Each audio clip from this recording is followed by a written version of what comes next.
Kabla ya wazungu kuvamia bara la Afrika, walimtuma mpelelezi wao kuja kulipeleleza bara la Afrika kabla ya kulivamia.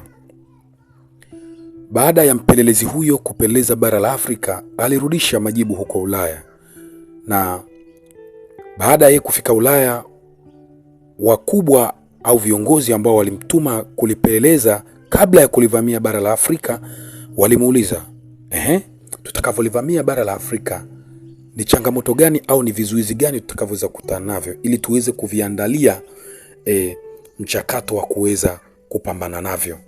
Mpelelezi yule aliwajibu, huko Afrika hakuna kizuizi chochote, hawana silaha yoyote ya kuweza kupambana na sisi, hawana jeshi la kuweza kupambana na sisi, lakini wana silaha moja kubwa sana, imani. Waafrika wana imani ambayo imeweza kuwafanya kuwa na umoja wa hali ya juu.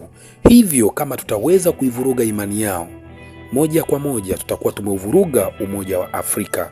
Basi wazungu moja kwa moja kupitia tamaduni zao walianza kuweka mifumo tofauti ili kutukengeusha na kuondoa umoja wetu kupitia imani yetu, kupitia kuvuruga imani yetu. Kwa nini nimeanza na story hiyo? Story hiyo nimeikumbuka story hiyo kupitia taarifa ambayo inachukua nafasi nchini Tanzania juu ya swala zima la wanaume kupoteza nyeti zao. Kwa lazima tujikinge jamani. Hali ndo kama hivi mnavyoona.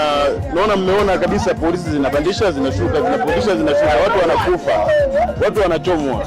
Sio uongo jamani. Ila tunashindwa kuelewa shida ni nini. Pini tunatembea nayo kulingana na nini. Sasa unajua tena watu waambia wasema kwa hii pini ni dawa, kwamba yani kwamba wewe mwanaume sio kuonaye hapo kutembea nayo unakuja na vizuri.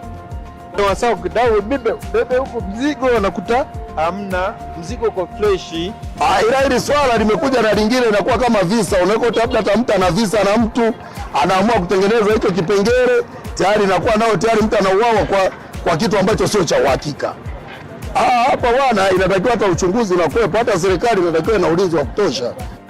Akaja kwanza wa pikipiki akawa anatufukuzia nyuma. Akasema bana, huyu mtu bana, hebu huyu jamaa mshushe. Kwani alikuwa amekuja pale anaanza kumtetea mtu aliyechukua mzigo wa mtu pale watu wakaanza kunipiga na mawe. Imenibidi nicheke kidogo kwa sababu ni kitu cha kushangaza. Sijui hata wanaoiba hizo nyeti wanazipeleka wapi mpaka sasa, sijui. Maana nawaza kwenye akili yangu huenda wanazichemsha supu, labda ni chakula kwao, mimi sijui.